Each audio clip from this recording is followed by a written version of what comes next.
অত্যাচার আমি ভয় কোৱা মানুহ নহয় গতিকে ইয়াৰ প্ৰত্যুত্তৰ উত্তৰ এনসাৰ সময়ত দিয়া হ'ব मानाव गेदेर रायजो राजा नोंथांमोन आं बुंनाय खोथाखौ निश्चय नोंथांमोनहा बुजिनो हाबाय मैया इउपिपिएल दोलोनि माखासे कर्मीफ्रा लामाजों फैगासिनो थानाय समाव मोनसे दोलोनि मानसिफ्रा बिथांमोनखौ सिखा लानानै आक्रमण खालामदों दानदों बिसोरो दा हस्पिटालाव दङ आं बे खोथाखौनो बुंदों जोंनावबो खालामनो फैगासिनो दङ बेबायदि घटनाफोरखौ जोंनावबो खालामफैगोन आरो सोर खालामगोन माब्रै फैगोन बे खोथा बाथ्राखौ नोंथांमोनहा बयबो खम बेसि परिमाणै हयथ' एसे एनै मिन्थिखागौ जों गिग्रा नङा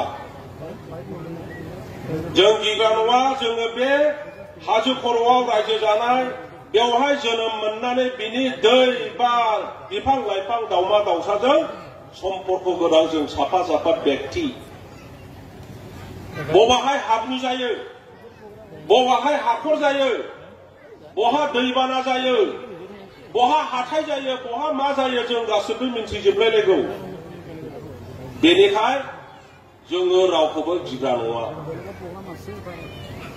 जों बांद्राय आन्दोलन खालामनाङा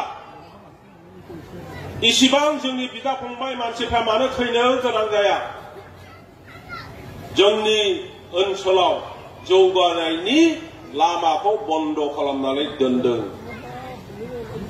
जोंनि जायगायाव लामा दालां बान्दो जानांगौ स्कुल कलेज हस्पिटाल जानांगौ जोंनि गथ'फ्राबो लेखा फरायनो मोननांगौ जोंनि हिनजाव मानसिफ्राबो ट्रिटमेन्ट मोननांगौ देहा फाहामनाय मोननांगौ जोंनि मानसिफ्राबो एसे साइकेल मटर गारि सालायनो हानांगौ जोंनि मानसियाबो थुरिनि न'निफ्राय सिमेन्टनि न'आव थानो मोननांगौ जोंनि गथ' गथाया मोजां गाननो मोननांगौ गोजांनायनिफ्राय बारग'नो जोंबो दुसानिफ्राय एसे कम्बल जोमनो मोननांगौ नै बेबायदि खोथा लानानैनो जोङो आन्दोलन खालामनांदों जोंनि हा हुखौ नामजारि खालायफेराखै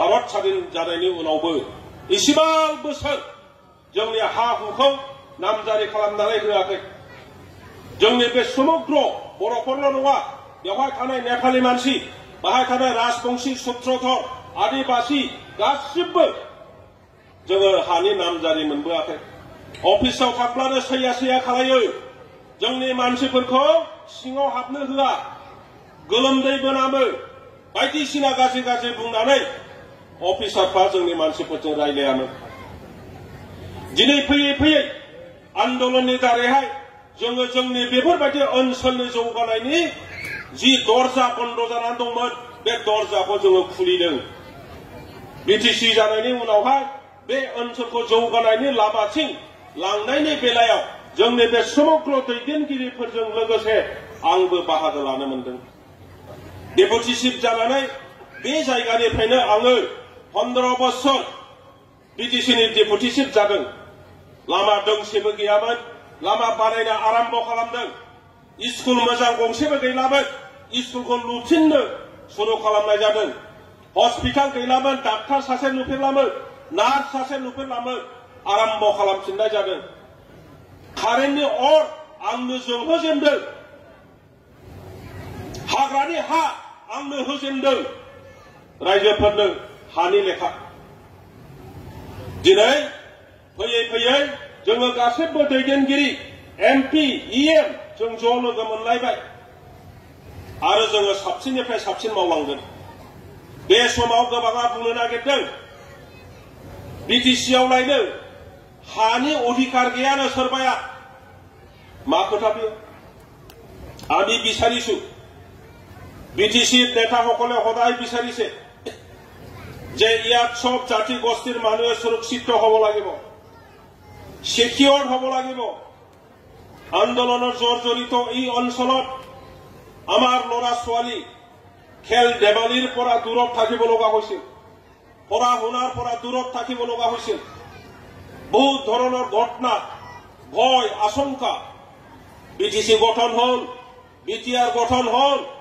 আজি সব জনগোষ্ঠীৰ নেতাসকল একগোট হৈ পেলাই এই বিটিচি নিৰ্মাণ কৰিবৰ কাৰণে আগুৱাই আহিছে। ইয়াত কোনো এটা জাতিৰ মাত্ৰ সিকিউৰিটি বা সুৰক্ষিত হ'ব নালাগে, এইটো হ'ব নোৱাৰিব। প্ৰত্যেক জাতি গোষ্ঠী ইয়াত সুৰক্ষিত হ'ব লাগিব। কিন্তু আজি কয়েকজন নেতা, কয়েকজন দলৰ নেতাবিলাকে কৈ আছে বলে তেখেতসকলে অনাবৰসকলৰ সুৰক্ষিত কৰিবৰ কাৰণে কাম কৰিম। কি কথা এইটো? অকল অনাবৰসকলে সুৰক্ষিত হ'ব লাগে নেকি? আমি বড়সকলে সুৰক্ষিত হ'ব নালাগে নেকি? অনাবৰ যেনেকে সুৰক্ষিত নহয়, বড়বিলাকো তেনেকুৱা সুৰক্ষিত নহয়। সুৰক্ষিত হয়তো অকল জীৱন লৈ পেলাই নহয়, ইকনমিক সিকিউৰিটি থাকিব লাগিব, পঢ়া শুনাৰ শিক্ষাৰ সুৰক্ষিত হ'ব লাগিব, ঘূৰা ফুৰা সুৰক্ষিত হ'ব লাগিব। আমাৰ দেহা বিমাৰ আজাৰৰ পৰা আৰোগ্য হৈ পেলাই আমাৰ জীৱন আমাৰ সুৰক্ষিত হ'ব লাগিব। আমি জীয়াই থকাৰ যি প্ৰয়োজনীয় বস্তু বাহিনী আমি পাব লাগিব, আমাৰ জীৱন সুৰক্ষিত হ'ব লাগিব।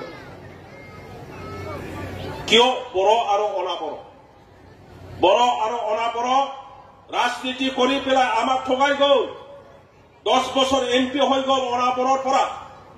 আমাৰ অনাবড়ো বড়োসকলক নালাগে, কাৰণ নামটোই অনাবড়ো লৈছে। অনাবড়ো ভাইসকলক কি দিব পাৰিছে? দমকল এটা দি গৈছে নেকি অনাবড়োৰ নেতাসকলে? ৰাস্তা ঘাটৰ কথা বাদ দিয়ক, কম্বল এটা দি গৈছে নেকি? মুছাৰি এটা দি গৈছে নেকি এই অঞ্চলত?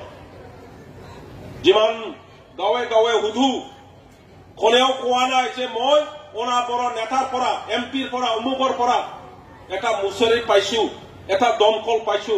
আজিলৈকে শুনিবলৈ পোৱা নাই। যি হ'ব আমাৰ দ্বাৰাই হ'ব, যি কৰিব লাগে আমি সকলোৱে একগোট হৈ পেলাই আমি বুজো কোনটো জায়গাত কি প্ৰয়োজন আছে। नङा होमबा? अबाहाय मा नांगौ जोंसो मिथिगौ। दिनै गोबोरखिनि मानसिफोरनो मा नांगौ जोंसो मिथिगौ। बे गुवाहाटीनि मानसिया बहा मिथिनांगौब्ला? सेलेखानि मानसिफोरनो मा नांगौ, दादगारिनि मानसिफोरनो मा नांगौ जों मिथिगौ। आसाबारिनि मानसिफोर, थुक्राझारनि मानसिफोर, खुंग्रिनि मानसिफोरनो मा प्रयोजन जों मिथिगौ।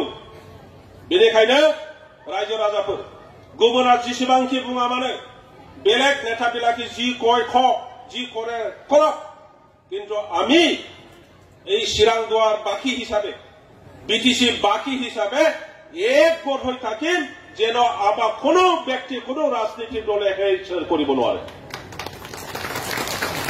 गिनांगौ जेबो गैया। सोरबा सोरबा बुंगासिनो दं इउपिपिएलआ जिर'नो इउपिपिएलआ। जों जिर' नामा?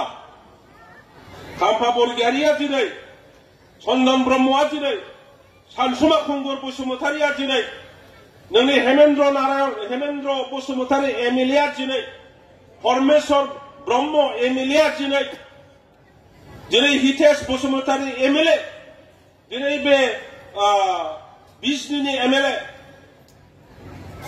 कमल सिंह नार्जारी, समग्र बिपिएफनि सेनियर दैदेनगिरिफ्रा गासिबो फैनानै इउपिपिएलआव जगदान जाफैदों। मानो? आरो बे जगदान जाबाय बिपिएफनि जेसेबां लिडारफोर दङ इउपिपिएलआव फैबाय, बे इउपिपिएलआसो लायनो जिर'। मारै जाखो बियो? जाय मानसिया हाथायाव गावनि बस्तुखौ फाननो हाया, बेयो माबे फाननांगौ जायो आब'मोन? मोजांथार, एक नाम्बारथार, एकदम न'आवनो गायनायथार, नै दामाबो खम, लांदो आगै लांदो होना। अथ'च' नै सोरबा लाबोनायखौसो बायस'नानै एसे खानानै फानदों। नङा? बेबायदि दिनै बिपिएफनि अबस्थायाबो बेनो। बिपिएफनि अबस्थायाबो बेनो।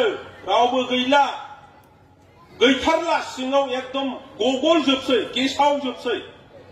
आरो बेखायनो बुंनांगासिनो दङ बिपिएफआनो एक नाम्बार बिपिएफआनो सरकार जाखाबाय उमुगानो चिफ जाखाबाय बायदिसिना खोथा बुंनांगासिनो दं आङो बुंदों बिपिएफआ दिनैनि दिनाव हरिकमाल जाबाय हरिकमाल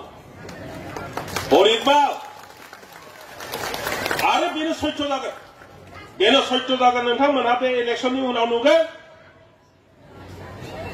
गांलाब गोग्लैनायनि उनावहाय मा जागोन गासैबो बे दैदेनगिरिफ्रा फैगौ आरो 26नि जे एमएलए इलेक्शन दङ बे इलेक्शननि 26नि एमएलए इलेक्शननि आगोल बिपिएफनि जा दा थाबोनाय दैदेनगिरि बिथांमोन गासैबो इउपिपिएलआव फैजोबगोन